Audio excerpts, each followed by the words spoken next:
Hey everyone, how y'all doing today? Happy Tuesday. Let me see. Hey Miss Hill, hey Auntie Lynn, hey Robert. Hold on, let me turn this down. Let's see. It was somebody else too, but I couldn't even see the other name. It went up too far. Let me see. Oh, Mama Duke. She said, "Oh, my notification said that you was already on." She thought this was April Fool's. Nah, I wasn't live. Yeah, I wasn't live. Yeah, I had set a live for yesterday, but I didn't do it. Because when I came on live yesterday, I only had like two people in the chat, so I didn't want to do the live. I just, canceled the live for today. But yeah, that's what it was. So maybe she's talking about the one from yesterday, because I didn't do that live yesterday. I canceled that live out because I didn't want to do it with two people. So I just canceled it out. So, how's everyone doing on this Tuesday? I hope everyone is doing fine. Yes, yes, yes. Let me see. Before I get started, let me just, I don't know, maybe some people not getting notifications. I don't know. Sometimes you have to unsubscribe and then subscribe back. Sometimes when you don't get them, um, it be like that sometimes.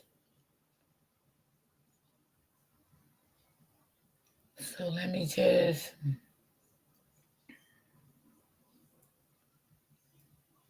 and then let me see. I'm just gonna drop my yeah. Sometimes when you don't get notifications, sometimes you have to just unsubscribe and then subscribe back. Hey Miss Donald. Hey girl, I ain't seen you in a long time. How you been, baby girl? How are you?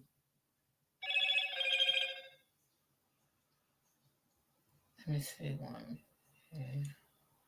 My coffee goal today, y'all, is 5 coffees. If anybody want to donate a coffee. Hey, Auntie Cherry. Um, let me see. I was trying to see what. Okay, that's Miss Hill. Okay. Hey, Pammy Pooh. I was gonna call you before I went live, but I was just caught up in some other shit. I was caught up. I was actually talking to my sister on the phone. She broke down crying. She wasn't feeling well this morning. Yeah, for the ones that do know her story. So I was talking to her this morning, and then I got caught up, and I didn't even get to call you, but I was gonna call you. I sure was. You was on my mind, girl. Because after I read your text last night, I went to sleep. I turned my phone down, Pammy Pool, and went to sleep. I was just tired. I was tired. It was just too much. Girl. Thank you, Pammy Pooh. Thank you. Thank you. Thank you. Thank you. Thank you. And I want to say, y'all, I want all y'all send prayers up for my girl, Open Book. She's not feeling well. So send prayers up for her. Okay? Everybody send prayers up for her. She's not feeling well. So she was another one I was talking to today too. So she's not feeling good. So we want to send prayers up for her. But yeah, when I got finished talking to you, Pammy Pooh, I was done. I was just tired. I couldn't take it no more. I was just laughing too much. And I think that just made me tired. I turned my phone down and I said, I gotta go to sleep. Cause girl, you had me rolling. You had me rolling. You is so funny. But laughing is good for the soul. It is. It's really good for the soul. But y'all, we got a good story for today, right? The story for today is Pam Poo, I can't stop laughing at you. You funny. The story for today is right. Okay. Let me stop laughing because if I keep looking at Pammy Poo, I'ma laugh. Okay. So Let me stop looking at her. Girl, you so funny. Okay. So yeah, let's send up prayer for my sister and let's send up prayer for open book. Okay. Everybody send prayers up for open book and my sister. Both of them are not feeling well today. Um so the story today we got today, y'all. We got we got Okay, let me turn this down because I don't got time for none of it. Not today. Okay, we have a cheating wife, right? She's a cheating wife, and she was cheating. She was um poisoning her husband, and he was in the military. Um, thank y'all for the prayer hands. Thank y'all so much. Thank y'all so much. Open Book reached out to me early this morning. I was asleep, but when I got up, I did see her message. And I did reply back to her. She's not feeling good today. Hey Joanne, girly. Hey girly, how are you doing? Thank y'all for the prayer hands. Thank y'all so much. Thank y'all. I appreciate that. Appreciate that so much. So yeah, this is a military man, right? She was cheating on her husband, y'all, with another man. I don't even gonna tell y'all the story. I just want y'all to see it because it's sad. And she poisoned her husband, y'all, for his money. Okay. So I want y'all to see the story. What's wrong with open book? Oh, I can't. I will never discuss her business. You know what she discussed with me is with me. You have to wait until that's what she want to do. She do that, but that's not for me to do. I don't do stuff like that. To anyone. Anyone share anything with me is with me and God. So let's get into the story. Y'all put a 1 in the chat if y'all can hear me. And Pammy Pooh, don't you put no laughing faces in here no more because I don't want to laugh at you, okay? Let me know if y'all can hear it. Hold on, y'all. Give me a second. Specialist Malik Torrance returned to Dayton, Ohio, forever changed by war. During his final mission near Kandahar on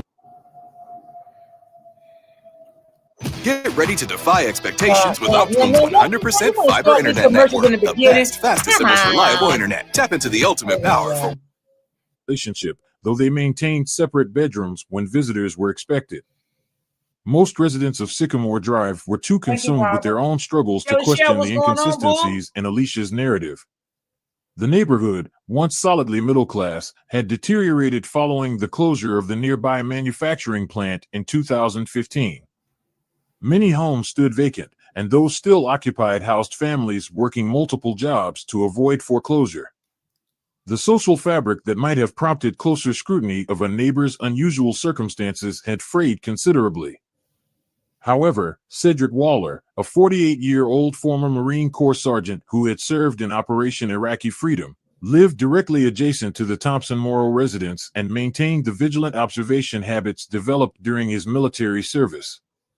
From his kitchen window, which provided a clear view of the Thompson side yard, Cedric noticed Malik's specialized T-Light wheelchair abandoned near the garden shed beginning in late January. Something wasn't adding up, Cedric later testified. She was cheating with on her A custom wheelchair like that costs upwards of $3,000. No veteran leaves that behind, even for temporary treatment. And no spouse lets it rust in the rain if they're expecting their husband back. On May 7, 2018, while trimming the arborvitae hedge separating the two properties, Cedric observed Alicia and Tyrell through the kitchen window. They were preparing what he recognized as crystal methamphetamine on the dining table, the same table where Malik's official Marine Corps portrait still stood prominently displayed. The incongruity of the scene, Alicia and Tyrell laughing while handling drug paraphernalia beneath the solemn gaze of Malik's uniformed photograph, crystallized Cedric's suspicions. Hey, that evening, Cedric placed a call to the Dayton Police Department's non-emergency line. The call was received by dispatcher Sandra Ortiz at 8:43 p.m.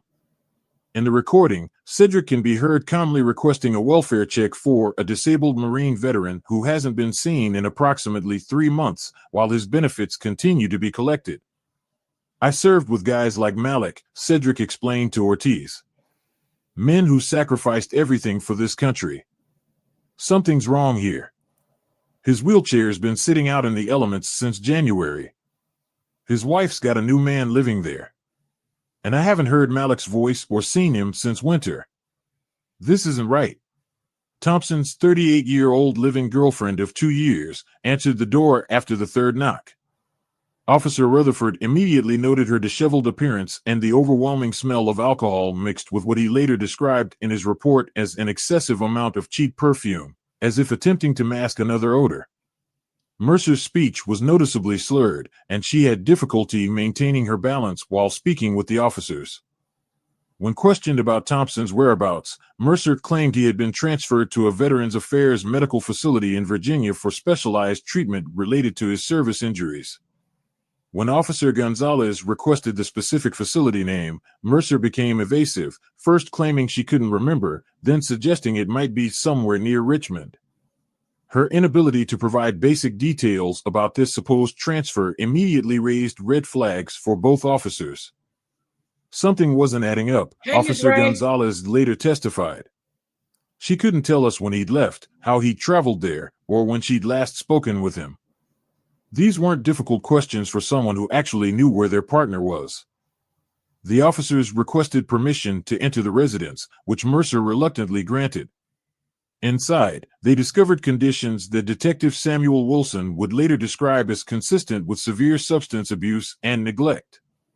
The living room contained numerous uncapped prescription bottles, used syringes, and burned spoons scattered across tables and the floor. The kitchen sink overflowed with unwashed dishes, and rotting food sat in open containers throughout the house. What struck Officer Rutherford most prominently was the absence of any adaptive equipment that would be essential for a paraplegic veteran like Thompson. There was no hospital bed in the bedroom, no shower chair in the bathroom, and no sign of his customized wheelchair in the house. At 11:42 a.m., Officer Rutherford discovered Thompson's specialized wheelchair partially concealed behind a wooden shed in the rear of the property.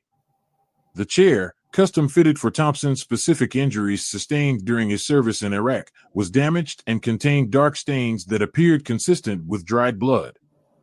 That was the moment we knew we were likely dealing with something far more serious than a missing person case, Officer Rutherford stated in his subsequent report. At 2:35 p.m., after obtaining an emergency search warrant, the Montgomery County Forensic Unit arrived, accompanied by 2 cadaver dogs from the K-9 Division. Within 20 minutes, both dogs independently alerted to the same area of disturbed soil approximately 8 feet behind the shed, adjacent to where the wheelchair had been found. Dr. Eleanor Reyes, the Montgomery County Medical Examiner, conducted a preliminary examination at the scene and estimated that Thompson had been deceased for approximately 2 to 3 months based on decomposition factors and soil conditions. Y'all, she killed her husband. And the man was already gone for 3 months, y'all. And she was collecting the man money for all these months that the man was gone, right? And she the one did it. And I want y'all to look at the conditions of the house. The man was not eating. He wasn't taking no baths. She wasn't giving him nothing to drink. She was just treating the man like he was nothing. The body was transported to the county morgue at 6:15 p.m. for full autopsy. Meanwhile, Alicia Mercer was formally arrested at 4:22 p.m. on initial charges of obstruction of justice and suspected fraud related to Thompson's disability and veteran benefits. During processing at the Dayton Police Department, officers discovered that she had been cashing Thompson's monthly benefit checks, totaling over $12,000 since his disappearance. Further investigation revealed that Tyrell Jackson, Mercer's 41-year-old associate with a prior record of prescription drug trafficking, had been at the residence earlier that morning but had fled shortly before police arrival. A be-on-the-lookout alert was issued, and at 10:45 p.m., Jackson was apprehended at the Sunrise Motel off Highway 35, approximately 7 miles from the crime scene. In Jackson's possession, officers discovered a duffel bag containing numerous forged prescription forms with Thompson's information, 37 empty pill bottles with Thompson's name, and $4,200 in cash. His room also contained equipment for creating falsified documents, including a laptop with templates for VA medical transfer paperwork. Detective Raquel Monroe of the Dayton Police Department took charge of the investigation on January 17, 2009. Immediately after Malik Henderson's remains were discovered in the shallow grave behind the abandoned Westwood storage facility. With 15 years of experience in homicide investigations, Detective Monroe assembled a team that included forensic pathologist Dr. Thomas Way and financial crimes specialist Agent Sarah Kendrick from the Department of Veterans Affairs Office of Inspector General. The autopsy conducted at the Montgomery County Coroner's Office on January 19, 2009, revealed critical evidence. Toxicology reports confirmed lethal concentrations of fentanyl, approximately 38 nanograms per milliliter, in Malik's tissue samples, nearly 8 times the therapeutic dosage prescribed for his service-related back injury. More alarming was the presence of ethylene glycol, the primary component in antifreeze, at concentrations of 1,200 milligrams per liter. Oh, have mercy, Jesus. Dr. Way determined these levels were inconsistent with accidental ingestion and indicated deliberate poisoning over several days. The combination of these substances created a particularly devastating effect on the victim's system, Dr. Way documented in his official report. The ethylene glycol would have caused initial symptoms similar to intoxication, progressing to kidney failure, while the fentanyl ultimately suppressed respiratory function. Digital forensics specialist Tyler Ramirez conducted a thorough examination of Alicia Henderson's laptop computer seized during the initial warrant execution at 1842 Parkview Avenue. If you're over 50 in the U.S., do not enroll in Medicare until you watch this video. The analysis yielded damning evidence. Search history entries dating back to December 12, 2008, included queries such as how much antifreeze kills, mixing opioids and poison, undetectable poisons, and VA death notification bypass process. These searches predated Malik's disappearance by approximately 3 weeks. On January 23, 2009, investigators obtained footage from Ohio Pawn and Jewelry showing Alicia and Tyrell Simmons selling Malik's Purple Heart and Bronze Star medals for $780 on December 28, 2008, precisely 14 days after his presumed date of death. When confronted with this mounting evidence during a 6-hour interrogation at Dayton Police Headquarters on January 25th, Alicia Henderson broke down. "It wasn't my idea," she stated in her recorded confession. Baby. Tyrell said we could keep getting Malik's checks if nobody knew he was dead. Oh my God. I just went along with it. The pills were Tyrell's idea too. Tyrell Simmons, interrogated separately by Detective Monroe and Detective James Ortiz, maintained a different position. Malik overdosed on his own meds. "We panicked and didn't know what to do," Simmons claimed. "We made a mistake burying him, but we didn't kill him." A second, more comprehensive search of the Parkview Avenue residence on January 27th yielded critical evidence. Malik's DD-214 discharge paperwork had been professionally forged with a VA facility authentication seal. This document, according to Agent Kendrick, would have been necessary to maintain long-term access to benefits without triggering automated verification systems. Thank you, Joanne. This level of premeditation indicates a sophisticated scheme, noted Assistant District Attorney Miguel Fernandez, who joined the prosecution team on January 30th. This wasn't a crime of passion or momentary panic. Exactly. This was calculated murder for financial gain. The case expanded to include federal jurisdiction when the Veterans Affairs fraud exceeded the $10,000 threshold. FBI agent Dominic Carter joined the task force on February 2, 2009, bringing additional resources to the prosecution team. By February 8, 2009, the Montgomery County Prosecutor's Office, in conjunction with the U.S. Attorney for the Southern District of Ohio, filed formal charges against both Alicia Henderson and Tyrell Simmons, second-degree murder, desecration of human remains, veterans benefit fraud exceeding $10,000, conspiracy to commit fraud, obstruction of justice, and unlawful possession of controlled substances. The extensive documentation, forensic evidence, financial paper trail, and digital records assembled by Detective Monroe's team created what Prosecutor Fernandez described as an airtight case demonstrating premeditation, execution, and attempted concealment of a heinous crime motivated by financial greed. The trial of Alicia Torrance and Tyrell Davis began on February 8, 2010, at the Montgomery County Superior Court in Dayton, Ohio. The courthouse, a stern limestone structure built in 1884, housed one of the most significant veteran exploitation cases in the state's history. Lead prosecutor Camille Benson, a 15-year veteran of the district attorney's office, methodically constructed what observers later called an airtight case of premeditated murder. Alicia Torrance didn't just kill Malik Johnson, Benson told the jury during opening statements. She erased him gradually, methodically, while continuing to profit from his service to this country. Veterans Affairs Administrators Margaret Whitfield and Thomas Reeves provided testimony regarding the benefit transfers, presenting documentation that showed clear manipulation of the system by Torrance. Records indicated that over $78,500 in benefits had been diverted during the period that Johnson was deceased but reported as living. Wow. The prosecution demonstrated how Torrance had forged Johnson's signature on at least 11 separate documents between 2007 and 2009.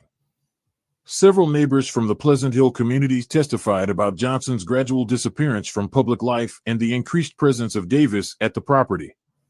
Cedric Waller, the 67-year-old retired postal worker who lived across the street, provided particularly compelling testimony about the unusual nighttime activities he had observed in September 2007, including the transport of what appeared to be a heavy object to the backyard. I saw them struggling with something wrapped in what looked like a carpet around 2:30 in the morning, Waller testified. I thought they were landscaping at first, which seemed strange at that hour. Now I know they were burying a hero in that backyard like he was nothing. The trial lasted 24 days, with the jury deliberating for just 7 hours before returning with their verdict on March 12, 2010. Both defendants were found guilty on all counts, including second-degree murder, financial exploitation of a veteran, conspiracy to commit fraud against the United States government, and multiple lesser charges related to identity theft and falsification of federal documents. That's sad. Judge Eleanor Simmons delivered her sentencing on March 26, 2010. In her remarks, she addressed both defendants directly. Mr. Johnson served his country honorably in Vietnam, surviving combat only to be betrayed and murdered by those who should have cared for him. The judge was This court cannot allow such a profound violation of trust to go unpunished. Alicia Torrance, then 48, received a sentence of 35 years without possibility of parole. Tyrell Davis, 43, was sentenced to 40 years due to prior convictions for assault and drug trafficking in Hamilton County. Neither defendant showed visible emotion as the sentences were read, though Davis's mother collapsed in the gallery and required medical attention. On May 30, 2011, Memorial Day, Malik Johnson's remains were exhumed from the backyard grave and reinterred at Dayton National Cemetery with full military honors. Over 200 community members attended the ceremony, along with representatives from Johnson's former unit and several veterans organizations. They said I'd lose my hair like my mama did until I discovered how to activate my healthy hair. I agree with you, Ms. Hill. That was so wrong. If she didn't want him, she should have just, put him somewhere that someone was going to take care of him. Like you sat there and took that man money for all these months. Okay, and buried that man in a backyard. And y'all, thank God for the neighbor. Okay, thank God for the neighbor, because if it wasn't for the neighbor, ain't no telling how long that man would have been back there. It's no telling. It's no telling how long that man would have been back there if the neighbor didn't see what they seen. Then they didn't see him for a long period of time. She was just keeping the man in the room, like. That's sad. That's just so sad. I mean, your own wife. She just seen money signs. That's all she's seen from her own husband. Okay? Then you got this man sneaking him in the house, laying with this man because you know your husband don't know nothing. He's in a wheelchair. He can't get around. And look how filthy the room that he stayed in. He stayed in that filthy room every single day. Every day, that's where he stayed in that filthy room. And how sad was that? You know, he's in a better place. No more pain, no more suffering. Now, the next story, y'all, is, ooh, Lord. This is a crazy story, too, so let me just bring it up for y'all. On March 15th, 2022, let me just get it up here first. Hold on. All right. People so cruel nowadays. Wow. Your own husband. She did not love that man. She wanted to, yes, she just wanted one of his benefits. That's it. That's all she wanted was his benefits. They live off of his benefits with another man. How sad was that? Lord have mercy. At approximately 8:47 p.m., the St. Louis Metropolitan Police Department received a 911 call from Naima Hinton, reporting that her husband had been shot at their residence in the Peabody-Darst-Webby neighborhood of St. Louis, Missouri. The dispatcher noted that Hinton sounded distressed but coherent as she provided their address at 1423 South 14th Street. Thank you, April. Officers Raymond Decker and Mariella Washington arrived at the scene within 7 minutes to find 27-year-old Jelani Drayton collapsed in the entryway of the apartment. Drayton was bleeding profusely from multiple gunshot wounds, including a critical injury to the head. Oh, this story crazy too. He was unconscious but still breathing. Officer Washington immediately called for emergency medical services while Officer Decker secured the scene. During the initial interview at the scene, Naima Hinton, 26, told officers she had been watching a reality television program in the living room when she heard Jelani enter the apartment at approximately 8:40 p.m. According to her statement, this was immediately followed by the sound of multiple gunshots. Hinton claimed she dropped to the floor and hid behind the couch, fearful that the shooter might still be present. She stated that she waited approximately 3 to 4 minutes before emerging to find her husband wounded in the entryway. She then called 911 from her cell phone.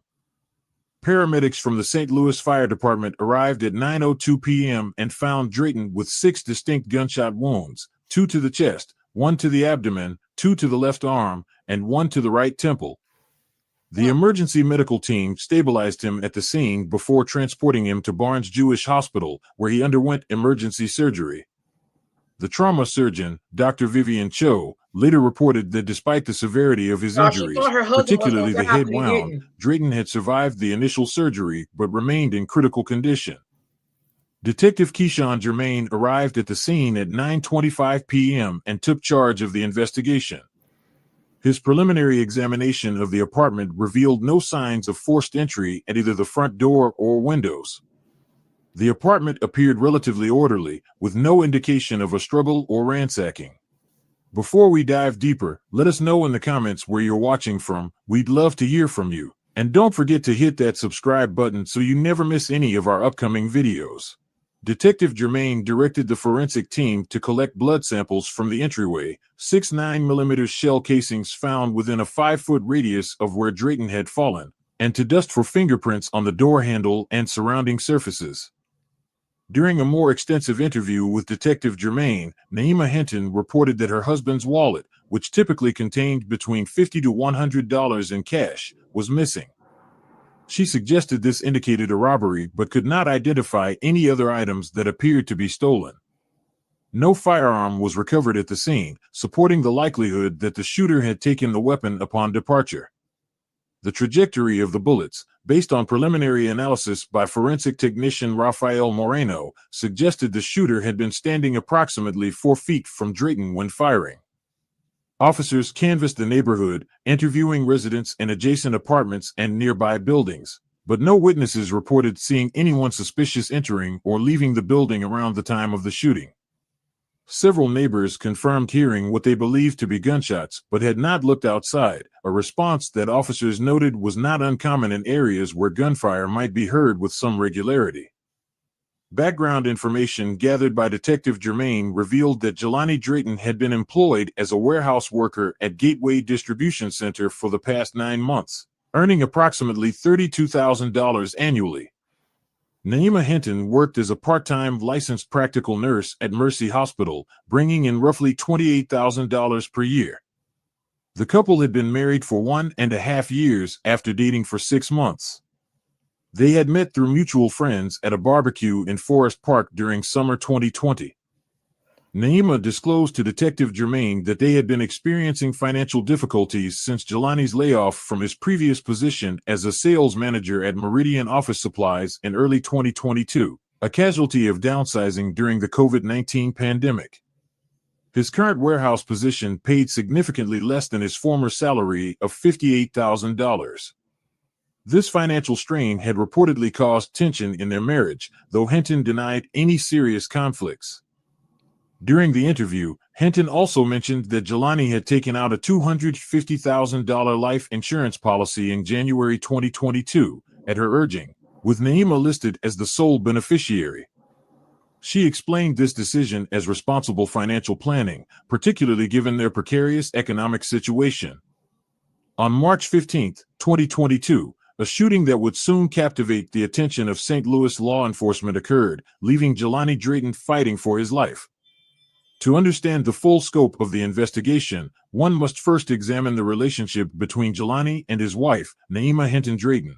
She didn't love her In husband. January 2022, Jelani lost his position as a sales manager at Riverton Distributors, a victim of widespread corporate downsizing. Financial records would later show that this job loss created immediate strain on the household. After losing his primary employment, Jelani, 34, took on a series of temporary positions before eventually securing more stable work at the Eastern Gateway Distribution Center, though at significantly reduced pay compared to his previous salary. Meanwhile, Naima, 31, continued her part-time nursing position at Barnes Jewish Hospital, working 3 12-hour shifts per week in the intensive care unit. Detective Keyshawn Germain of the St. Louis Metropolitan Police Department's Violent Crimes Unit was assigned to lead the investigation following the shooting. His first steps involved piecing together the couple's history and financial situation. Bank statements revealed mounting credit card debt, with 3 missed mortgage payments on their modest home in the Benton Park West neighborhood. The forensic analysis conducted by the department's ballistics team confirmed that Jelani had been struck by 6 9mm bullets fired at close range from what was later identified as a Glock 19 handgun. One bullet had entered his head near the left temple, while 5 others were clustered in his torso. The proximity of the shooter suggested either an ambush or that Jelani had known his attacker. Jelani's brother, Darnell Drayton, provided investigators with valuable background information. According to Darnell, the couple had been experiencing frequent arguments, primarily regarding their financial difficulties. Notably, Darnell mentioned that Naima had been particularly insistent about taking out a life insurance policy on Jelani. Records confirmed that a $250,000 policy had been finalized in January 2022, just 2 months before the shooting, with Naima listed as the sole beneficiary. Interviews with neighbors painted contrasting pictures of the couple. Calvin Rogers, who lived next door, described Jelani as the quiet, hard-working guy who seemed to be under a lot of pressure lately. Conversely, Naima was characterized by several neighbors as outgoing but increasingly detached in recent months. Marissa Patterson, who lived across the street, reported seeing Naima leaving the house at unusual hours, often dressed formally as if going somewhere special. Detective Germain also questioned Naima's co-worker, Tara Lyman, a registered nurse who had worked alongside her for 3 years. Lyman recalled several instances where Naima had complained about Jelani's inability to maintain financial stability. She would sometimes say things like, "I didn't sign up for this," or "This isn't what I expected when we got married," Lyman stated. However, he could provide no specific information regarding the day of the shooting. The physical evidence at the scene included blood spatter patterns in the entryway of the couple's home and Naima's fingerprints on a side table near where Jelani had fallen. When questioned about these prints, Naima explained that she regularly used that table to place her keys and purse when entering the home, an explanation that aligned with typical household patterns. As the investigation progressed, Jelani's medical condition remained critical. He had been placed in a medically induced coma at Mercy Hospital, St. Louis, with doctors unable to provide a definitive prognosis. Hey, boo. The uncertainty of his survival shifted some focus of the investigation toward gathering evidence while waiting to see if Jelani would recover consciousness and potentially identify his attacker. By March 25, 2022, the investigation into the shooting of Jelani Drayton in St. Louis had reached a critical impasse. Exactly. I said Detective the same thing. Keyshawn Germain of the St. Louis Metropolitan Police Department found himself scrutinizing inconsistencies in Naima Hinton's account of the events of February 17th. Jelani remained in a comatose state at Barnes Jewish Hospital, unable to provide investigators with his version of what transpired that evening. Several elements of Naima's testimony raised questions among investigators. She claimed to have hidden behind the living room couch during the attack, yet forensic teams found no fingerprints, fibers, or other evidence indicating her presence there. Additionally, officers who interviewed Naima in the hours following the shooting noted her unusually composed demeanor, which contrasted sharply with the expected psychological response to witnessing a violent attack on a partner. On March 30, 2022, Detective Germain conducted an interview with Jelani's mother, Tamaria Fulton, at her residence in University City. During this conversation, Tamaria revealed that Naima had approached her about potentially removing Jelani from life support just 3 days after his admission to the hospital, citing prohibitive medical costs and poor prognosis. Tamaria strongly opposed this suggestion, insisting that her son deserved every chance at recovery. Yes, I can play it, baby. Hospital staff later confirmed to investigators that despite public displays of concern, Naima visited Jelani infrequently. Between February 18th and April 1st, 2022, she appeared at the hospital only 4 times, with each visit lasting less than 30 minutes. Financial records obtained through subpoena revealed that on April 5th, 2022, Naima received a partial payout of $50,000 from Jelani's life insurance policy, which listed her as the primary beneficiary. The insurance company approved this partial distribution, citing Jelani's critical condition. Within 2 weeks, Naima used these funds to eliminate outstanding credit card debt and automobile loans. Just terrible. Detective Germain brought Terrell Lyman in for additional questioning on April 12, 2022. A deeper examination of phone records uncovered a series of text messages between Terrell and Naima dating back to January 2022. These communications contained flirtatious exchanges and references to meeting in private, suggesting an extramarital relationship. When confronted with this evidence, Terrell acknowledged a friendship with Naima but denied any romantic involvement or knowledge of the shooting. Multiple canvasses of the neighborhood produced no witnesses who observed anyone fleeing the scene on February 17th. Additionally, Jelani's wallet, which Naima claimed was stolen during the robbery, was never recovered from any pawnshops, resale venues, or discarded in the surrounding areas. By June 2022, with Jelani still unconscious and leads exhausted, the investigation lost momentum. Naima sold their home in July 2022 for $285,000 and relocated to Kailua, Oahu, Hawaii, with an unidentified male companion. When questioned about this move, she stated she needed a fresh start away from painful memories. The St. Louis Metropolitan Police Department officially classified the case as inactive on August 15, 2022, redirecting resources to more recent violent crimes.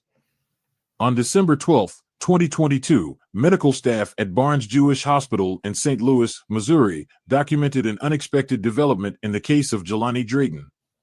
The 37-year-old construction worker regained consciousness after spending nearly 9 months in a coma following the March 15, 2022 shooting that left him with severe head and torso injuries. Dr. Marcus Winslow, the neurologist overseeing Drayton's care, had previously informed the family that recovery chances were below 15% given the extensive brain trauma.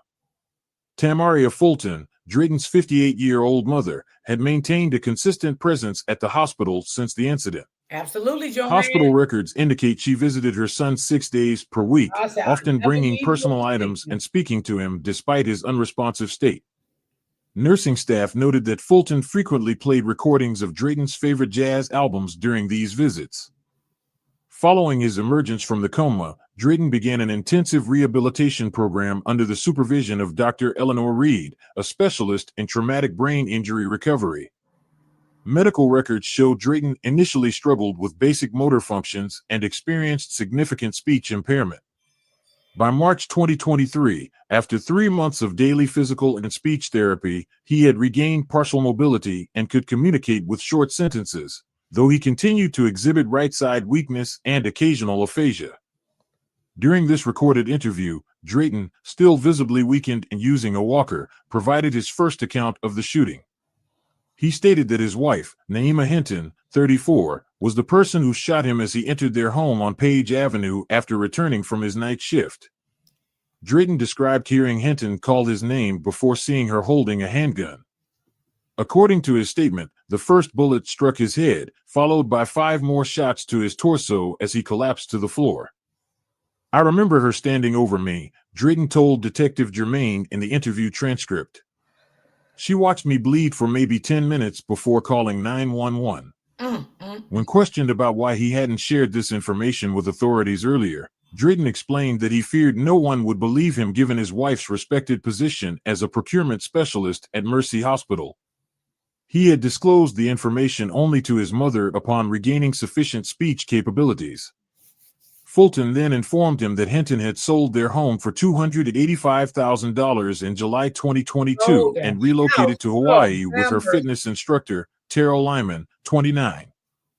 Detective Germain proceeded to re-examine the physical evidence collected from the scene. A significant development emerged when investigators examined Drayton's hospital records more closely.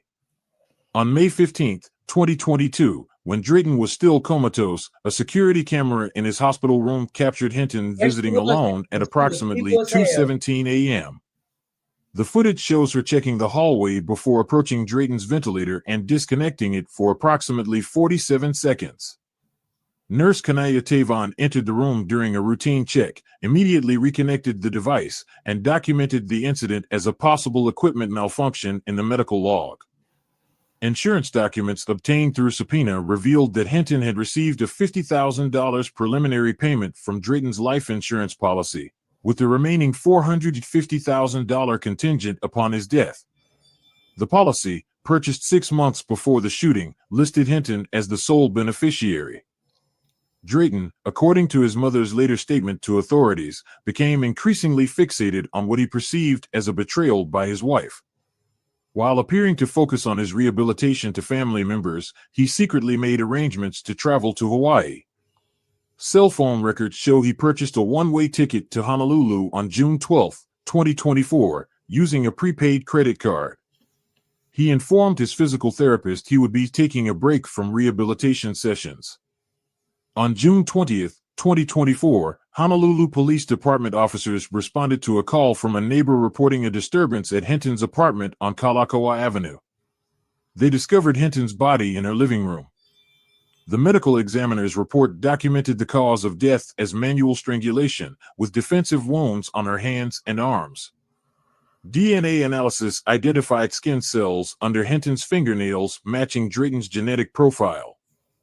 Surveillance footage from Hinton's apartment building captured a man matching Drayton's description entering the building at 8:42 p.m. and leaving at 9:27 p.m. on the night of her death. Honolulu authorities issued an arrest warrant for Drayton, but he had vanished, with no record of departure from the island through commercial transportation. The parallel investigations into Jelani Drayton's shooting and Naima Hinton's murder converged in late 2024, bringing closure to a case that had spanned more than 2 years across multiple jurisdictions. What began as an apparent robbery in St. Louis ultimately connected to a homicide in Honolulu through a web of evidence that investigators painstakingly assembled. The breakthrough came in September 2024 when a severe thunderstorm dislodged crucial evidence. A Glock 9mm handgun was recovered from a neighbor's roof near the original crime scene.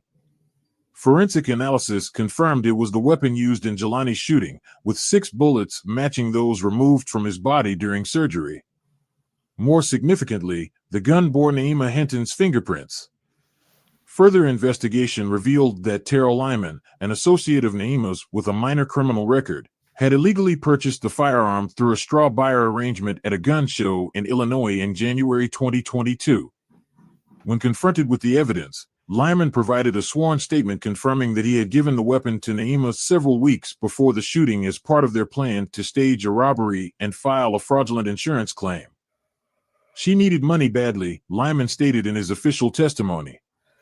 The plan was never supposed to involve shooting anyone, especially not Jelani. She told me afterward that things went wrong when he fought back. Hospital records from Barnes Jewish Hospital, where Jelani had spent 3 months recovering from his injuries, contained another disturbing piece of evidence. Nurse Kanaya Tavon had documented an unusual incident in May 2022 when she discovered Naima attempting to disconnect Jelani's ventilator during a late-night visit. Hospital security had escorted Naima from the premises, but no charges were filed at that time as Jelani remained unconscious and unable to provide testimony. Meanwhile, in Honolulu, Detective Terrell Jakes led the investigation into Naima Hinton's June 19, 2024 strangulation death at the Ala Moana Hotel. The autopsy conducted by Dr. Michelle Kamahele revealed defensive wounds on Naima's hands and arms, with DNA samples collected from beneath her fingernails matching Jelani Drayton. Flight records confirmed that Jelani had arrived in Oahu on June 18, 2024, and departed on June 21, 2024. Hotel security footage showed Jelani entering Naima's room at 9:47 p.m. on June 19th and leaving at approximately 10:35 p.m. Naima's body was discovered the following morning by housekeeping staff after she failed to check out as scheduled. The Honolulu Police Department coordinated with St. Louis authorities, leading to Jelani's arrest in Missouri on September 10, 2024. Prosecutors charged Jelani with second-degree murder while simultaneously closing the investigation into his own shooting by posthumously implicating Naima. The case went to trial on November 15, 2024, at the St. Louis Circuit Court with Judge Raymond Ortiz presiding. Prosecutor Latrice Fulton presented the state's case, arguing that Jelani had traveled to Hawaii with the premeditated intent to kill Naima as revenge for his shooting and near-death experience. This was a calculated act of vengeance, Fulton told the jury during opening statements. Mr. Drayton tracked Ms. Hinton to Hawaii and confronted her in her hotel room with the express purpose of taking her life. Defense counsel Zuri Drayton, no relation to the defendant, constructed a different narrative. What happened in that hotel room was not murder, but self-defense, she countered. The defense presented evidence of defensive bruising on Jelani's forearms and introduced a critical piece of evidence overlooked in the initial investigation, a kitchen knife found near Naima's body bearing her fingerprints. Jelani testified in his own defense, stating, "I went there to confront her, to get answers about why she shot me. I needed to hear it from her. When I told her I knew what she had done, she grabbed a knife from her luggage and came at me. We struggled, and I was just trying to stop her from stabbing me." The defense established that Jelani had no prior criminal record and had been employed as an accounting specialist at Meridian Financial Services before the shooting left him partially disabled. Character witnesses testified to his nonviolent nature and community involvement. After 7 days of testimony and a week of deliberation, on December 20, 2024, the jury returned a verdict of not guilty, accepting the self-defense claim. Naima Hinton faced no trial for her role in Jelani's shooting due to her death, though the St. Louis District Attorney's Office formally closed the case by listing her as the perpetrator. "Justice took too long," she said in a brief statement outside the courthouse. "My son nearly died, then had to fight to prove his innocence. The system failed us multiple times."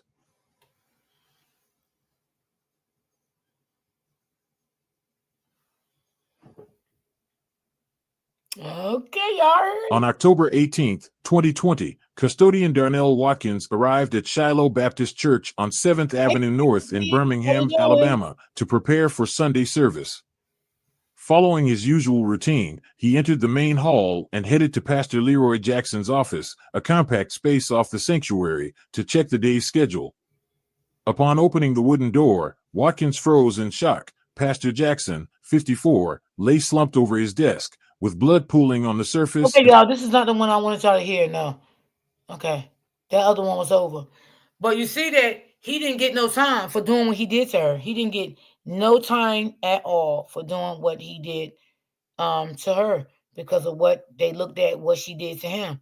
But that man, had to be rehabilitated again, to get his mind back right, his speech back right, to realize what really happened to him.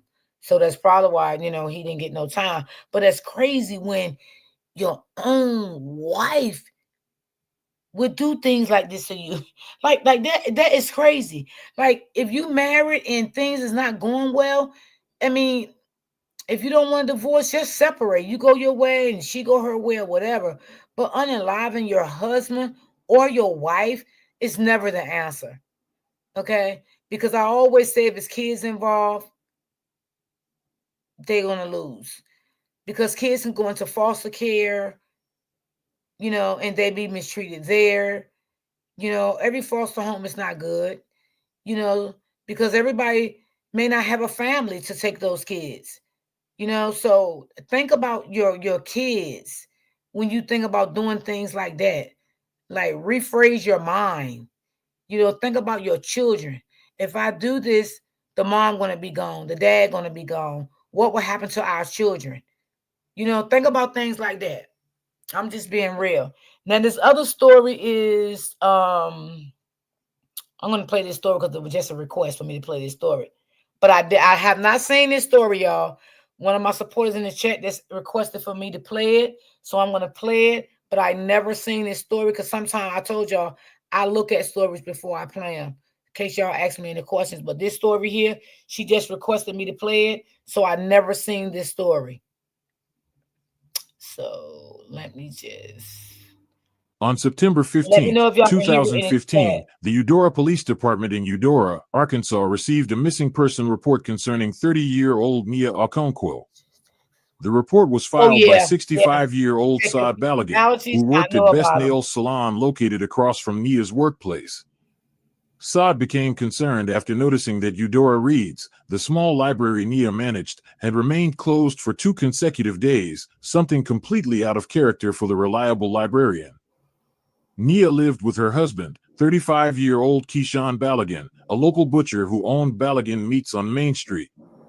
His shop had built a solid reputation in the community for providing quality cuts of meat, and Keyshawn was generally respected among locals.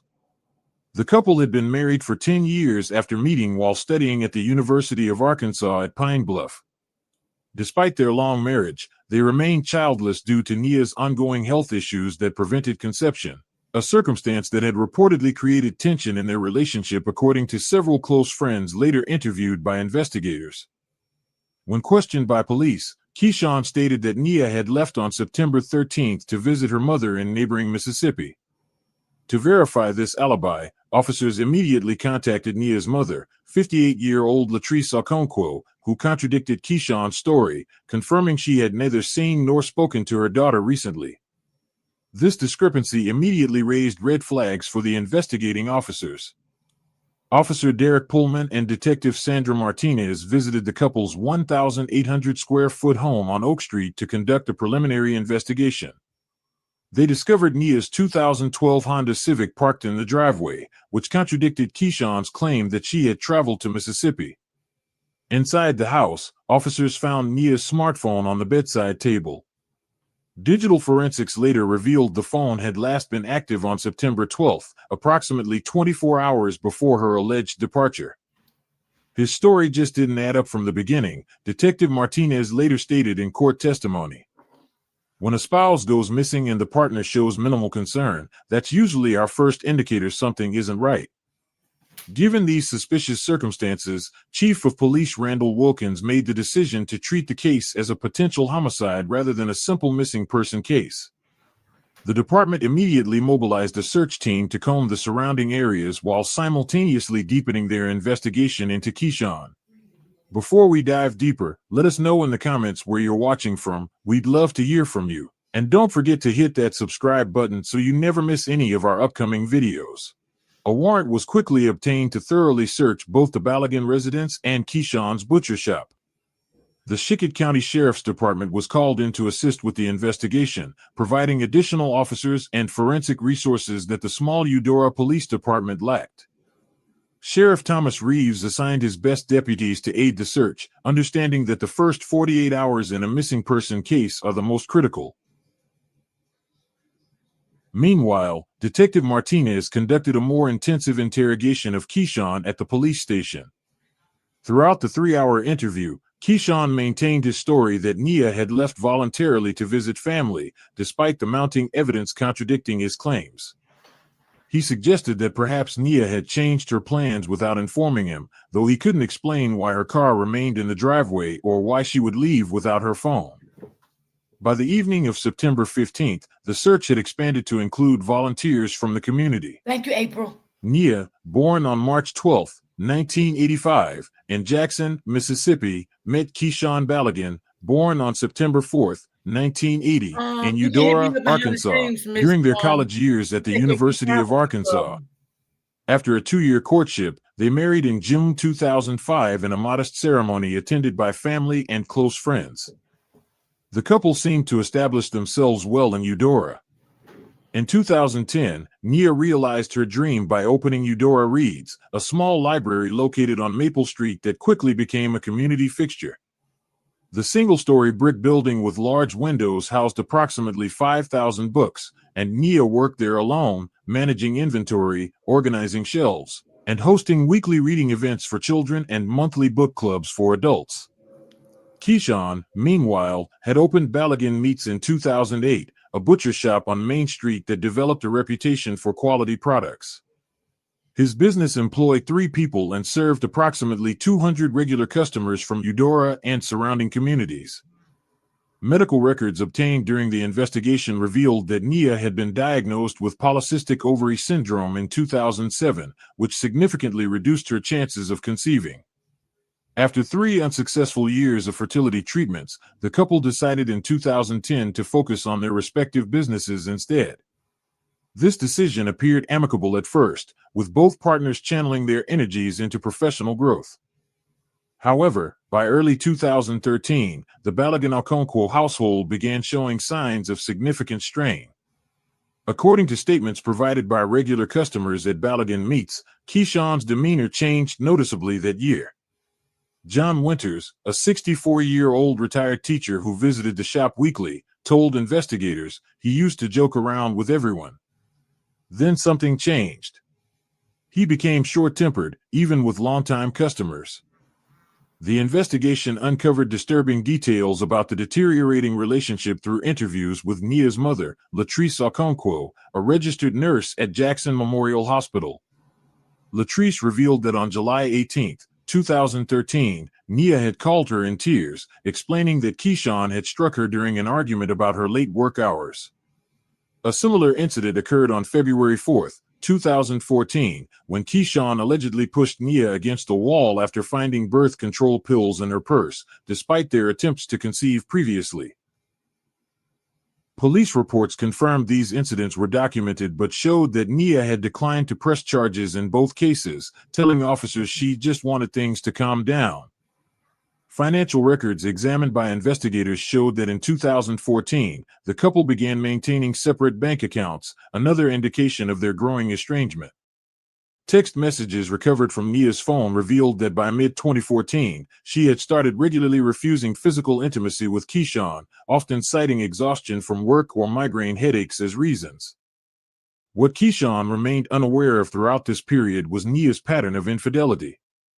Security camera footage from neighboring businesses, later analyzed by investigators, showed unusual after-hours activity at Eudora Reads. Between September 2014 and March 2015, Nia entertained different male visitors after the library's official closing time. Investigators identified 5 regular visitors, all library patrons, through vehicle registrations and witness testimonies. These men included Thomas Reeves, a 38-year-old high school teacher, Marcus Jenkins, a 42-year-old insurance agent, William Torres, a 34-year-old postal worker, David Chen, a 45-year-old restaurant owner, and Robert Miller, a 36-year-old accountant. Keyshawn's suspicions grew throughout early 2015. Cell phone records show he called Nia repeatedly during evenings when she claimed to be working late, often receiving no answer. His business partner, Michael Dawson, later testified that Keyshawn had become increasingly paranoid, even installing a tracking application on Nia's phone in February 2015, though she discovered and removed it within days. The situation reached a critical point on the evening of April 12, 2015. According to surveillance footage from the Watering Hole, a bar on River Street in Eudora, Keyshawn entered at approximately 9:45 p.m. and witnessed Nia in an intimate conversation with Robert Miller in a corner booth. Bartender Lisa Swanson recalled to investigators that Keyshawn had ordered 3 whiskeys in quick succession before abruptly leaving at 10:23 p.m. without confronting the couple. On the evening of September 5, 2015, Keyshawn was seated in a dimly lit corner of the Rusty Nail Bar at 1542 Cedar Street in Eudora. The establishment was known locally as a gathering place for working-class residents. At approximately 9:17 p.m., Keyshawn's attention was drawn to a conversation between 2 men seated at the bar counter. These men were later identified as Jelani Sosa, a 32-year-old mechanic at Eudora Auto Service, and Omari Danvers, a 35-year-old employee at the local packaging plant. Both were regular patrons of the Rusty Nail. Jelani, speaking louder after his 4th whiskey, was unaware of Keyshawn's presence merely 15 feet away. "Man, you wouldn't believe what went down with that librarian last weekend," Jelani boasted to Omari. "The one who works at Eudora Reads." Hold on, y'all. Let me take the commercial. I only have Vimbo. That's all I have. Yeah, that's all I have now is Vimbo. Nigerian woman. Tall, slim, with those braids she always wears. The description matched Nia precisely. Jelani proceeded to detail intimate encounters, describing distinctive physical characteristics that only someone who had been intimate with Nia would know. According to bartender Teresa Mills, who provided a statement to investigators, Keyshawn remained motionless throughout the conversation, his expression darkening with each passing minute. On September 6th, Keyshawn began a methodical surveillance operation. He parked his 2010 Ford F-150 pickup truck on Oak Street, approximately 350 feet from the Eudora Reads Library. Security footage from First National Bank, located across from the library, captured Keyshawn walking toward the building at 5:35 p.m. He positioned himself near the east-facing window, which provided a clear view of the main desk where Nia worked. For 6 consecutive days, Keyshawn maintained this pattern, arriving after his construction shift ended and watching the library until closing time. The surveillance produced no evidence of infidelity until September 12, 2015. On this date, at precisely 6:45 p.m., a silver 2013 Honda Accord pulled into the library parking lot. The vehicle was registered to Femi Oladipo, a 34-year-old Nigerian immigrant who worked as an account manager at Lawrence Financial Services. Library records showed that Oladipo had been a regular patron for the past 11 months, checking out books primarily on business management and African literature. From his vantage point, Keyshawn observed Oladipo enter the library and approach Nia at the circulation desk. The library was empty of other patrons at this late hour. Security footage later recovered from the library's internal system showed Nia greeting Oladipo with familiarity. The two disappeared behind the American History section, a blind spot in the security camera coverage. Keyshawn, moving to a different window for a better angle, witnessed what he later described to Detective Sarah Lindquist as unmistakable intimacy between his wife and Oladipo. That evening, Keyshawn visited the local hardware store, Eudora Supply and Hardware at 2270 Main Street. Security footage showed him purchasing heavy-duty plastic sheeting, duct tape, and a new hunting knife at 8:03 p.m. The cashier, 19-year-old Tyler Jeffries, later told investigators that Keyshawn appeared completely normal, even joked about going fishing that weekend. However, financial records indicated Keyshawn had no history of fishing as a hobby, and no fishing equipment was found in subsequent searches of his property. Upon returning home, Keyshawn methodically arranged these items in the basement of their 2-story house at 467 Maple Drive. Wow. Cell phone records indicate he made 3 calls that evening to an unregistered prepaid number, which investigators later determined belonged to his cousin, Marcus Balagan. a former Marine with a history of domestic violence charges in Illinois. By the time Nia returned home at 10:22 p.m., Keyshawn had formulated what investigators would later describe as a premeditated plan for retribution. Earlier that day, Keyshawn had discovered evidence of his wife Nia Okonkwo's infidelity. According to phone records later obtained by investigators, Keyshawn had intercepted text messages between Nia and another man, confirming his suspicions of an affair that had been ongoing for several months.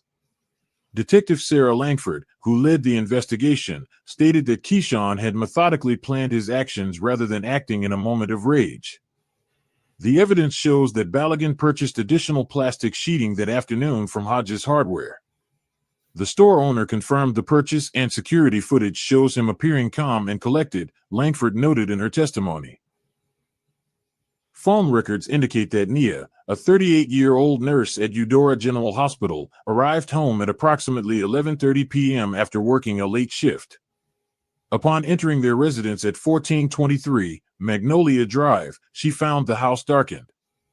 A handwritten note was left prominently on the kitchen counter. "Come to the garage, I have a surprise." Oh, wow. This note, later recovered by forensic teams, matched Keyshawn's handwriting according to analysis performed by the Arkansas State Crime Laboratory. Unaware of the danger awaiting her, Nia proceeded to the attached garage where Keyshawn had meticulously prepared the scene. He had laid out a large plastic sheet on the concrete floor to contain evidence. According to the medical examiner's report, as Nia entered the garage, Keyshawn struck her on the head with a meat cleaver, his tool of trade, with enough force to render her unconscious immediately. Forensic analysis of blood spatter patterns confirmed that while she was incapacitated, he delivered multiple fatal blows to her head and neck.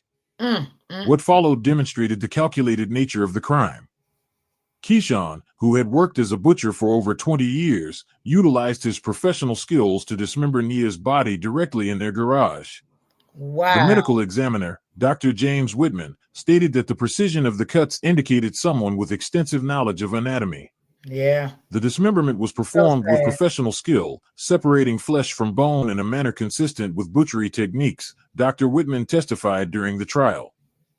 By 1 a.m. on September 13th, security cameras from neighboring businesses captured Keyshawn's white delivery van arriving at Balogun Meats. He was seen making multiple trips from the vehicle to the shop's back entrance, carrying large sealed plastic containers. Inside his butcher shop, Keyshawn used the industrial meat grinder to process approximately 50 pounds of human flesh. Oh my God. Forensic investigators later found microscopic blood evidence in the grinder despite Keyshawn's attempts to thoroughly clean the equipment. The disposal of evidence continued as Keyshawn dealt with the bones. Smaller bones were ground into fragments and mixed with animal waste from the shop's regular operations. The larger bones were packed separately into heavy-duty garbage bags. Landfill records show that at 4:07 a.m., Keyshawn's vehicle entered the Pine Ridge landfill, located 6 miles outside Eudora. He disposed of the bags containing the larger bone fragments among other commercial waste, which significantly complicated the later recovery efforts by investigators. By 5:30 a.m., Keyshawn had returned to his shop and spent the next 2 hours meticulously cleaning the equipment with industrial-grade bleach and detergents purchased the previous week from Restaurant Supply Company in Little Rock.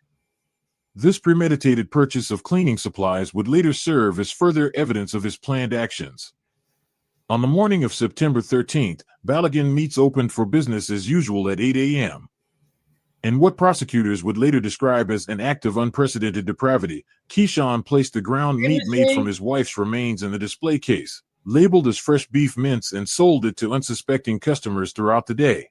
On September 14th, 2015, events took an unexpected turn at Balogun Meats in Eudora, Arkansas. Saad Balogun, a 65-year-old nail technician at Perfect Polish Salon on Main Street, had grown concerned after noticing that the neighboring business, Reed's Fashion Boutique, had remained closed for 2 consecutive days.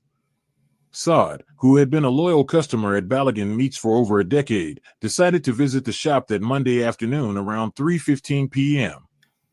Upon entering the store, Saad immediately approached Keyshawn Okonkwo, inquiring about his wife's absence.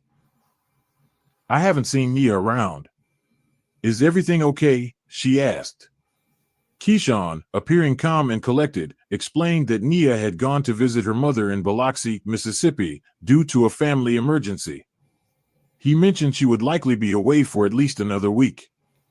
Seeming satisfied with the explanation, Saad proceeded to purchase 2 pounds of ground meat labeled as fresh beef mince for $8.99 and left the premises at approximately 3:30 p.m.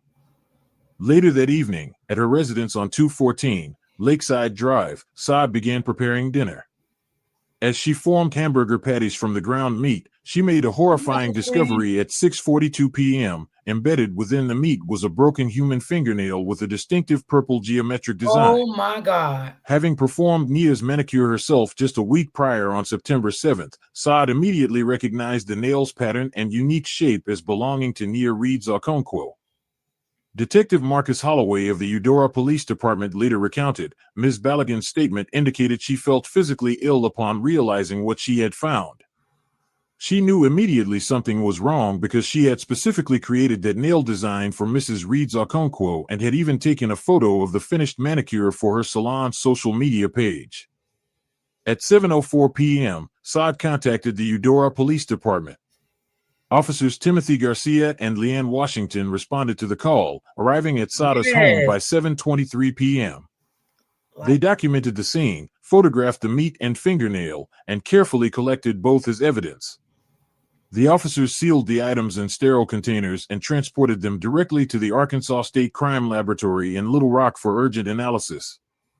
The following morning, September 15th, detectives Marcus Holloway and Sophia Chin visited Balogun Meats at 9:15 a.m. Keyshawn maintained his story about Nia's trip to Mississippi, adding that she had left on September 12th and had taken her personal vehicle, a 2013 blue Honda Civic. When asked if he could provide Nia's mother's contact information to verify her whereabouts, Keyshawn appeared hesitant before claiming he didn't have the number readily available. With mounting suspicion, the detectives obtained a search warrant for the premises, which was executed at 1:30 p.m. that same day. Crime scene technicians Teresa Ramirez and Jackson Lee conducted a thorough examination of the shop. Despite evidence of recent intensive cleaning, luminol testing revealed traces of human blood in and around the industrial meat grinder located in the back room of the establishment. Additionally, technicians discovered blood splatter on the ceiling and upper walls that had been missed during cleaning. The perpetrator had made considerable efforts to sanitize the scene, noted forensic analyst Teresa Ramirez in her official report. However, blood had seeped into the crevices of the machinery and the porous concrete floor, making complete elimination impossible without specialized equipment. Dr. Aisha Jefferson, the lead forensic scientist at the Arkansas State Crime Laboratory, confirmed on September 17th that the meat from Saada's purchase contained human DNA that matched Nia Reed's Okonkwo's genetic profile with 99.9997% certainty. The bone fragments recovered from both the dumpster and landfill also matched Nia's DNA. Based on this overwhelming evidence, Keyshawn Okonkwo was arrested on September 18, 2015, at 10:23 a.m. at his butcher shop. He was charged with first-degree murder and transported to the Shickett County Detention Center, where he was held without bail. During his initial interrogation conducted by Detectives Holloway and Chen, Keyshawn continued to deny any involvement in his wife's disappearance, insisting that she was still in Mississippi. However, when presented with the DNA evidence, he remained silent and requested legal representation. Following Keyshawn Balogun's arrest on September 18, 2015, the Eudora Police Department intensified their investigation into Nia Okonkwo's murder. Detective James Harrington led the investigative team, methodically building their case against the 43-year-old butcher shop owner. On September 19, 2015, detectives located and interviewed Femi Oladipo, a 37-year-old librarian at Eudora Public Library. Oladipo was identified through library visitor records after investigators discovered multiple text messages between him and the victim. During questioning, Oladipo admitted to maintaining a sexual relationship with Nia since June 2014. His testimony provided crucial confirmation of Nia's pattern of infidelity, which became central to establishing Balogun's motive. "She told me her marriage was essentially over," Oladipo stated in his recorded testimony. Keyshawn was always working, and she felt neglected. I wasn't the only one she was seeing. The following day, September 20th, investigators located and questioned Jelani Sosa and Omari Danvers, the two men Keyshawn had overheard discussing sexual encounters with his wife at Taylor's bar 3 weeks before the murder. Both men, aged 29 and 34 respectively, confirmed their relationships with Nia and verified they had indeed been at the bar discussing their encounters with her on the night Keyshawn claimed to have overheard them. Their statements corroborated Balogun's motive and the timeline leading to the murder. Forensic analysis of the meat grinder at Balogun Meats continued through September 21st, revealing additional traces of human DNA despite Balogun's attempts to sanitize the equipment. Lab technician Dr. Emily Chen submitted her report stating, despite thorough cleaning, biological material consistent with human tissue was recovered from the internal components of the industrial meat grinder. Furthermore, the bone fragments recovered from the Lake Chickett County landfill were positively identified as Nia's through DNA comparison with her hairbrush and toothbrush collected from the Okonkwo Balogun residence. Keyshawn Balogun underwent a second interrogation on September 23rd, conducted by Detectives Harrington and Powell. Despite the mounting evidence, Balogun maintained his innocence and continued his original narrative that Nia had left for Mississippi to visit family. When presented with evidence of her remains, he remained silent, requesting his attorney, Mark Davidson. On March 5, 2016, Keyshawn Balogun's trial began at the Chickett County Courthouse, with Judge Loretta Washington presiding. County Prosecutor Michelle Thompson presented the state's case over 7 days. The evidence included Nia's DNA found in the meat products, the recovered bone fragments, blood evidence from the garage, and testimony from multiple witnesses confirming Nia's extramarital affairs. The defendant acted with cold, calculated premeditation, Thompson told the jury in her opening statement. He methodically planned to eliminate his wife, process her remains through his butcher shop equipment, and distribute the evidence as meat products to unsuspecting customers.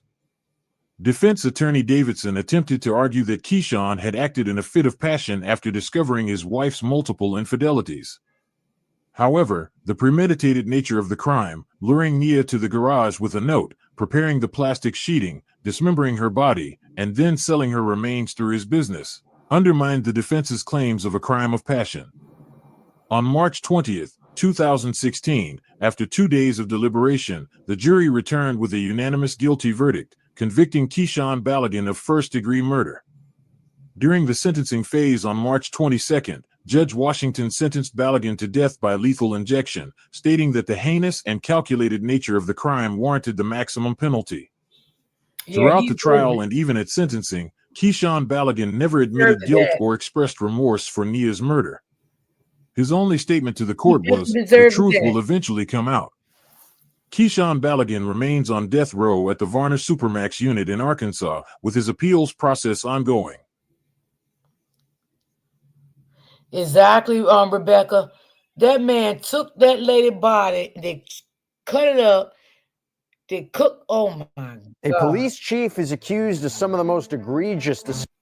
Hold on, y'all. Let me get this. Oh shoot! Let me get this off. Hold on.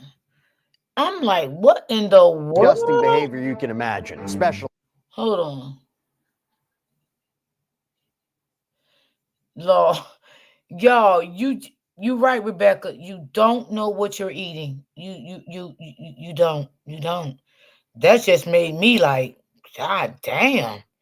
Shit, that made me look at these restaurants in another way a while ago. I never seen that story, but I played it because she wanted me to play it.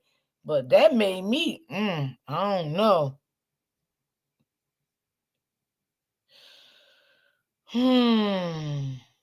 Wow. So disturbing that you had to cut your wife up like that. Like, what in the world is going on?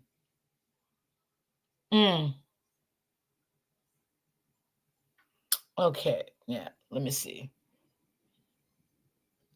All right, I have one here. I think this is a daycare worker. She abused the kids in the daycare. Let me see about this one here. I don't know if I ever A played. young daycare worker is admitting that she abused a child she was supposed to be taking care of, but the punishment she's expected to receive may not be what you're thinking. Welcome to Sidebar, presented by Law and Crime. I'm Jesse Weber. So last year, we brought you the story of two daycare workers who were arrested for child abuse. Chloe K. Johnson, now 24 years old, and Elizabeth Weimerslage, 23, of Small World Daycare Center out in Blaine, Minnesota. Now, back in July, police received a report from a 5-month-old parent who found bruising all over their child, thighs, groin, buttocks, legs. And when police contacted Small World, they, quote, were told it might be from the chair or swing in the immobile infant room. In fact, when police questioned Johnson, she reportedly said that she saw some redness on the infant's pelvic area in the afternoon on the 15th, and then saw that it had turned to bruising on the 16th, but she allegedly said that the bruising could have come from the infant chairs. And then when police questioned Weimerslage, she said she didn't see any redness or bruising, but if there was, it was caused by the swinger chair. The problem with all that? The surveillance footage. Yeah, authorities say they got the surveillance footage that allegedly captures these women grabbing, flipping, dragging, and essentially manhandling infants in their care. And we're going to get to what the footage purportedly shows in a minute, but the reason we are revisiting this case now is because Weimerslage has just pleaded guilty. According to court records, Weimerslage pleaded guilty to malicious punishment of a child under 4 years and third-degree assault. CBS is reporting that if this plea deal gets the green light from the judge, 2 other charges are going to be dropped, and she'll get, listen to this, a 90-day jail sentence. That's it. Well, that's in terms of incarceration. She's also going to be ordered to undergo a psychological evaluation and write an apology letter. We're going to talk about that. So according to the information that we found on TruthFinder, this powerful background search engine, Weimerslage had no criminal history before this. All we had to do was type in her name and location, and within seconds, we had access to information like her address or phone number, but TruthFinder didn't pull up any information on any prior criminal behavior. Now, Law and Crime, we partner with TruthFinder. We use it to get details on people involved in our stories, but even if you don't work in true crime, it can be an excellent resource to give you some peace of mind. After all, it's one of the largest public record search services in the United States. And with a paid subscription service, you can get access to unlimited reports about almost anyone. So right now, if you're interested, you can get 50% off of your first month of confidential background reports. Just go to TruthFinder. One side for longer than a few seconds. Infant one's arms are flailing outward and her body is consistently rigid as her face contacts the floor mat repeatedly as she's being flipped and her head is unsupported. There's no audio, but infant one appears to be screaming with her mouth open as this is happening. Just horrific. There's really no other way to say it. And the affidavit explains that Weimerslage is there as this is going on and is seemingly just watching this. But we want to continue. In the video, quote, defendant Johnson is also seen picking up another infant, infant 2 roughly, and holding a cloth over the infant's mouth and nose for several seconds while infant 2 is crying. Wow. Defendant Johnson is gripping infant 2 firmly by the neck before she violently pulls them up by the arm and shoves a bottle repeatedly in and out of infant 2's mouth too rapidly for infant 2 to be drinking from it. Later in the video, defendant Johnson is seated next to defendant Weimerslage, who picks up infant 2 and violently slams the infant down onto a support pillow. At another time, defendant Weimerslage is seen picking up another infant, infant 3, and aggressively shoving them down onto a changing table. Defendant Weimerslage aggressively drags infant 1 towards her by her legs before she picks her up aggressively and slams infant 1 into a support pillow and presses down hard on infant 1's torso and abdomen. What is wrong with so infant 1's parents are the ones who made that initial report, but according to court documents, infant 2 and infant 3, they underwent medical examinations for potential injuries. More bruising was found. One of the babies had a leg fracture believed to be about 2 weeks old. The probable cause document says medical reports indicate that infant 1 sustained bruising in 9 different areas on her body, including her groin, buttocks, thighs, shins, and abdomen. The reports indicate the bruises range from 1 centimeter to 5 centimeters in length and consistent with a grip injury or squeeze type injury and are inconsistent with a chair or strap injury. The reports further diagnose the bruising as inflicted injuries due to the bruising pattern and immobility of infant 1. According to police, quote, defendant Johnson initially told officers she was helping the infants learn how to roll over, but ultimately admitted she was too rough and admitted her behavior could have caused infant one's bruising. Defendant Weimerslage also admitted to her behavior and that it was wrong. Now, Blaine police said in a statement, although we have been forced to investigate other terrible acts of child abuse, this one is exceptionally shocking. Most parents drop their children off at daycare centers believing that their child will be safe, especially since there's usually more than one care provider watching their child at one given time. In this case, we found 2 workers working together with infants, both aggressively abusing children. And the daycare provider, Small World Learning Center, released a statement at the time to KSTP in Minneapolis saying, quote, we as a company do not condone the acts of the 2 individuals involved in the incident. The 2 teachers in question were terminated immediately and indefinitely. We are remaining open to continue supporting our families who rely on us for care and stability during this difficult time. We want to remind everyone that in the 24 years the Small World Learning Center organization has been open, that this is the first time something of this nature has happened. We have a team of fully dedicated teachers who love what they do and are here for the safety and well-being of the children in their care. We are cooperating with the Blaine Police Department and DHS to locate any weaknesses in our policies and procedures to ensure this does not happen again. However, these may not have been the only children to experience abuse at this daycare center. Why? Because a man named Cody Pesh posted on Facebook, 2 daycare workers were caught on camera abusing infants at Small World Learning Center in Blaine, Minnesota, and our 5-month-old son was one of them. He received scratches and bruises all over his body and suffered a fractured leg from their abuse. The despicable humans that did this were arrested on Thursday but are already out on bail. Please share this post so the world knows what these evil human beings did. And then you have another woman, Rihanna Lee, said she pulled her child out of that same daycare center. She posted, I pulled Gray from this daycare after multiple mysterious incidents where he kept hurting himself, where I'd come pick him up with a bloody nose, marks in his body, rug burn, etc. Just to find out a month later that 2 of the teachers that were in the room were caught abusing kids. People knew what was going on there and did nothing. Now, Representative Nolan West, who we've had on the show before, came forward saying his child was abused at Small World Learning Center. In fact, according to the Minnesota House website, Representative West introduced several bills related to child care just this month. And these include bills that would require child care centers to use video security cameras to monitor infants and toddlers, set up a program where maltreatment would have an investigation requirement with the results posted publicly for at least 10 years, and establish mandatory minimum sentences for a malicious punishment of a child. And when we spoke to Representative West last year, he said he was blindsided by the daycare workers' arrest. Utter disbelief. One, they said teachers at Small World is how I heard about it. While I was reading this Facebook post, which is actually one of the big problems, is the vast majority, all but 2 families, discovered that any of this was going on from a Facebook post, not from the daycare telling them. I mean, the daycare should tell you when police are investigating. I mean, but they found out where Sybil was, and then seeing the mugshots of her 2 teachers was just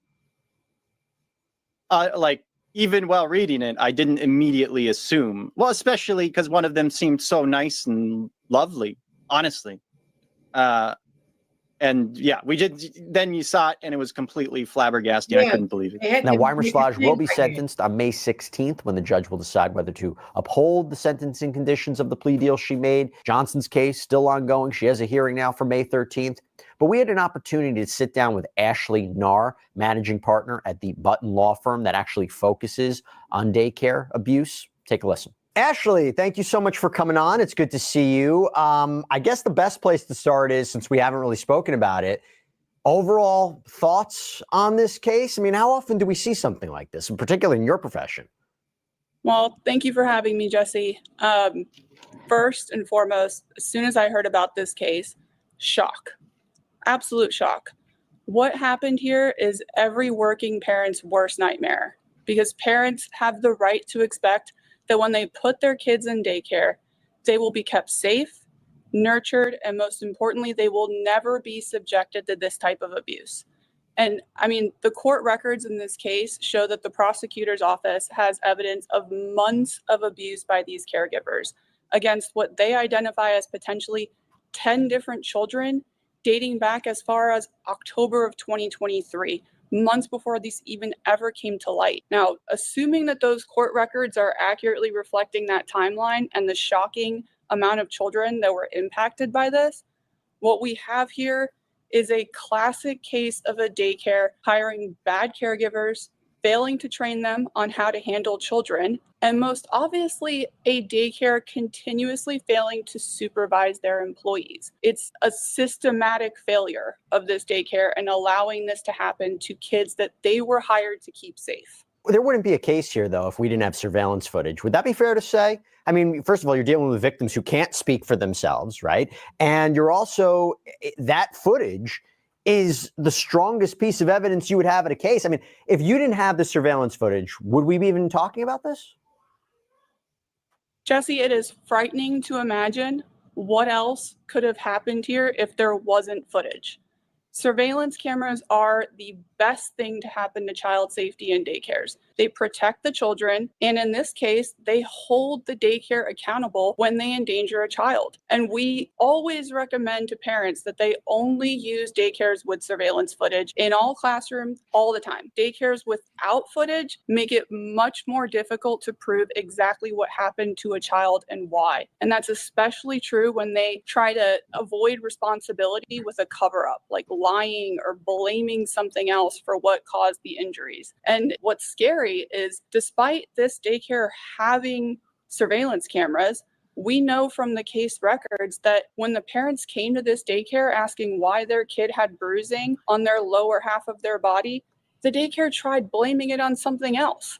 And without footage, how could you go back and verify the truth? It's truly scary what could have been overlooked and missed and potentially still putting kids in danger to this day without it. Exactly. Is it because of that surveillance footage that we see this guilty plea?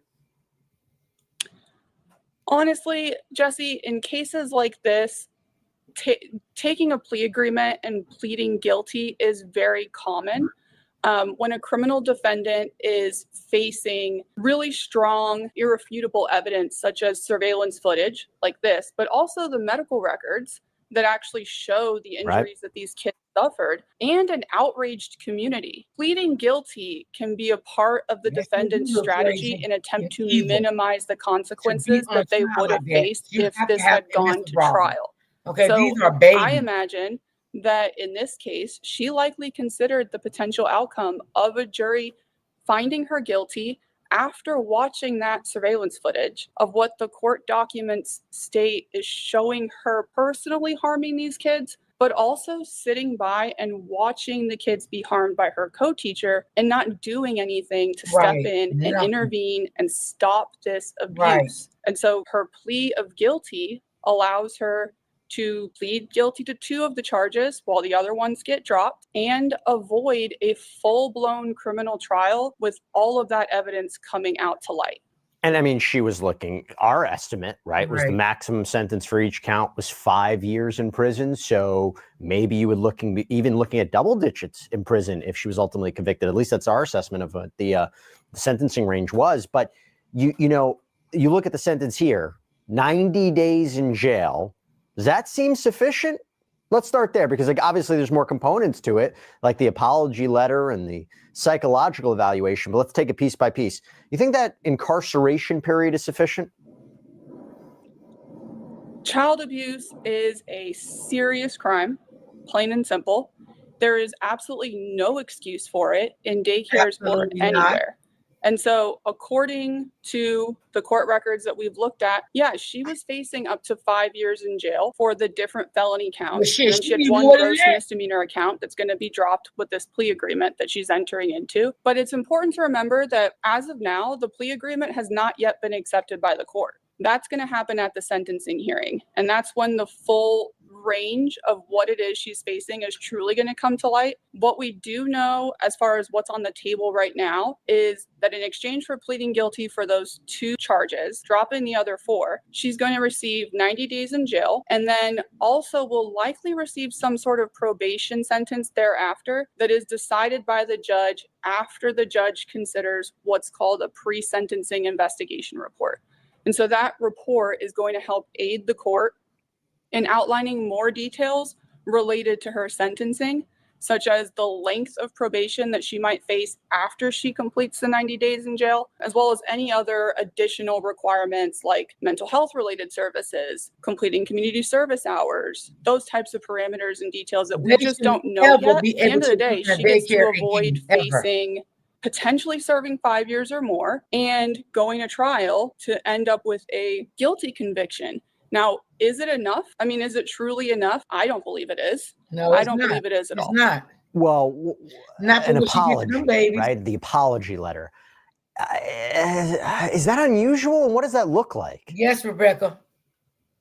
Unusual? Not really. It is starting to pick up a lot of, it's starting to become more and more encouraged by different courts across the country.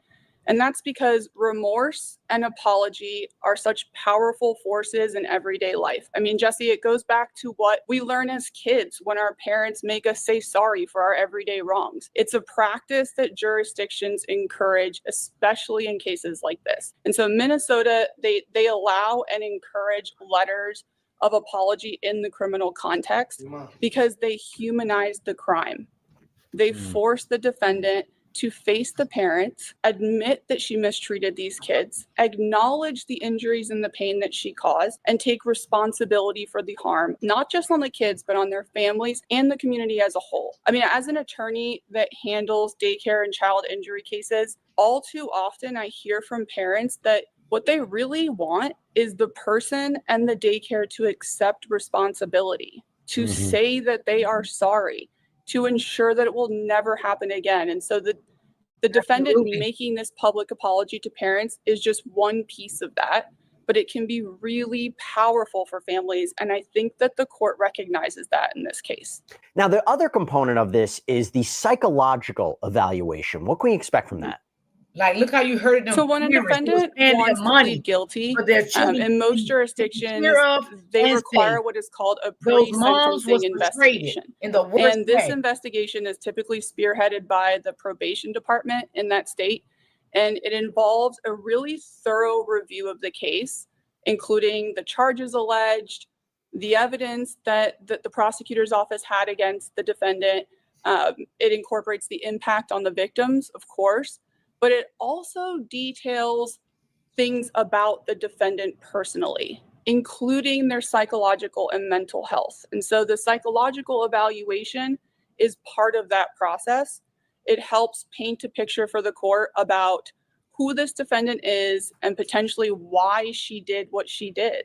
Like, does she truly understand her actions and that the way that she treated these kids was wrong? Did she have any mental health conditions that impacted her decision-making process? And will she be a risk to children in the future, impacting her ability to work with kids?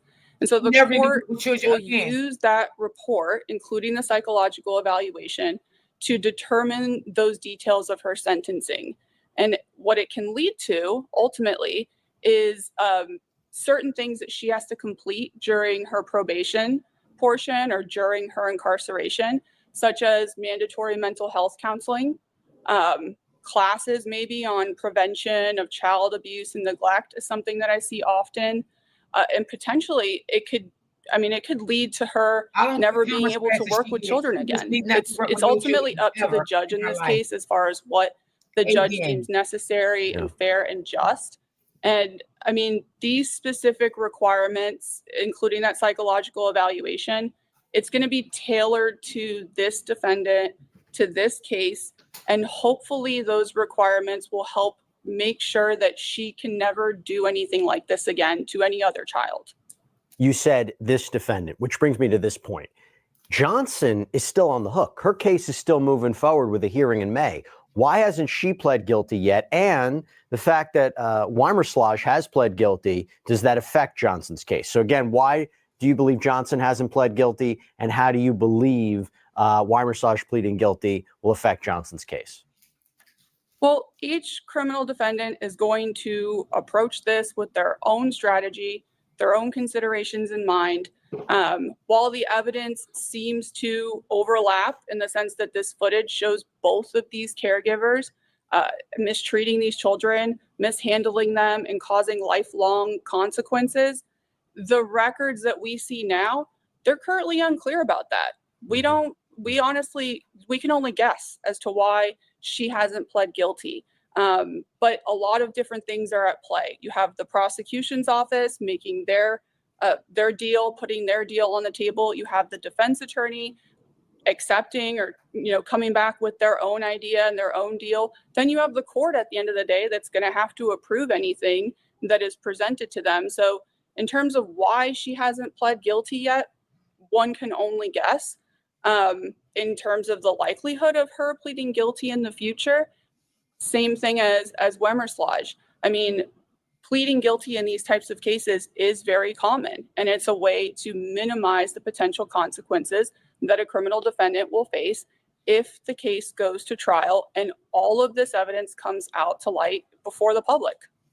Moving away from the criminal case now to a potential civil case, do you anticipate litigation against Small World, and what could we expect there?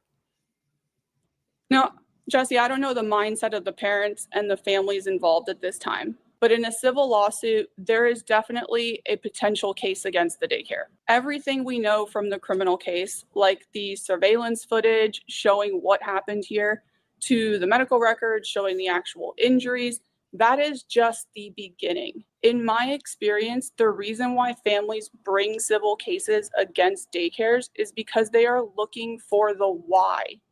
The answer to how is it that this could have happened for so long and no one stepped in to stop it. Absolutely. The camera footage shows that it did happen, but it doesn't paint the full picture. It doesn't paint the why. It doesn't give families the type of justice they truly need to ensure that this doesn't ever happen again. And so taking legal action against the daycare is a route for families to figure that out. How could it have happened for so long? And how can we protect other children from being harmed in the future? Let's talk about that. Let me end on this point, how to protect children in the future. So I mentioned this before you came on, but according to the Minnesota House website, Representative Nolan West has introduced legislation, and it's really powerful. We're talking about requiring child care centers to use video security cameras to monitor the children, setting up a program where maltreatment would have an investigation requirement with the results posted publicly for at least 10 years, establish mandatory minimum sentences for malicious punishment of a child. What are your thoughts on that legislation? And I can't imagine what the pushback would be. Do the laws need to change? 100% the answer is yes. Now, every state, including my home state of Texas, has child safety laws in place to keep kids safe. But one of the things that most states do not have are laws requiring surveillance cameras in daycares and other child care facilities. That definitely needs to change. And it is a part of that legislation that Representative West is pushing. And in familiarizing myself with this case, I came across it. And it's a relief to know that there are people on the ground advocating for these changes in child safety measures, such as cameras in daycares, such as posting requirements for a minimum of 10 years. Most states right now only have publicly available 2 years maximum. And what's available to the public is so vague. It doesn't include the full picture. It doesn't include what parents need in order to consider whether this daycare that they're choosing for their kid is a safe daycare. And so, I mean, at a bare minimum, Jesse, cameras have to be mandated in daycares. I mean, technology is so ingrained in our daily lives. It's so accessible. There's no reason not to. It's not expensive. It's easy to install. It's easy to manage, and it keeps kids safe. So why would we not do it? Why would we not have more legislation being put forth by active representatives in our state across the entire country? It's a fair assessment. I'm going to be curious to see where this one goes in terms of the legislation. And I'm also curious to see what happens with Johnson's case. If, now we see a guilty plea there, or how this guilty plea actually affects that. So there's still a few moving parts. Ashley Narr, thank you so much for taking the time, and appreciate the work that you do on behalf of the victims of child abuse at these daycare centers. Yeah, this is absolutely. Thank you, Jesse. And that's all we have for you right now here on Sidebar, everybody. Thank you so much for joining us. And these parents send their kids to daycare because they have to work. So they think by sending their kids to daycare, their kids is protected because you are their protection at that time. You are their provider. You are their guardian. You are everything when you're taking care of someone else's children. Okay, you may not be their legal guardian by court order, but you are their guardian at that moment. Whether you got them for 2 hours, 3 hours, how many hours you got these children, you just can't sit there and abuse someone else's children like that. Like, these is not your children. They are not. And I feel like all daycares need cameras. I do agree with that. Yeah. They all need cameras in there, in every room that those kids going to be, to stop this abuse. And I also feel like some of these daycares now, I feel like they should reevaluate these people again. Get them a assessment done, with their mental health, everything, because you just don't know who keeping your child. Because someone laugh and act like they like kids in front of the parents, that don't mean they really like the kids behind closed doors. Okay, because that's obvious. We just seen that today, and I show other videos of daycares, how kids get abused in daycares and different things like that. So it is sad that you send your child to daycare, and this is what happens to your child in daycare. That is so sad. So this is the last story for the day, y'all. I appreciate you guys for timing in. I think I got 2 stories for tomorrow. I'm going to see. I'm going to look at those stories again. Yeah. So I appreciate everyone for timing in. I love you guys.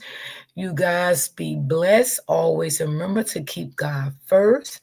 And I will definitely see you guys tomorrow with some more stories. So you guys have a blessed day. And thank you, April and Auntie Lynn, for the coffee.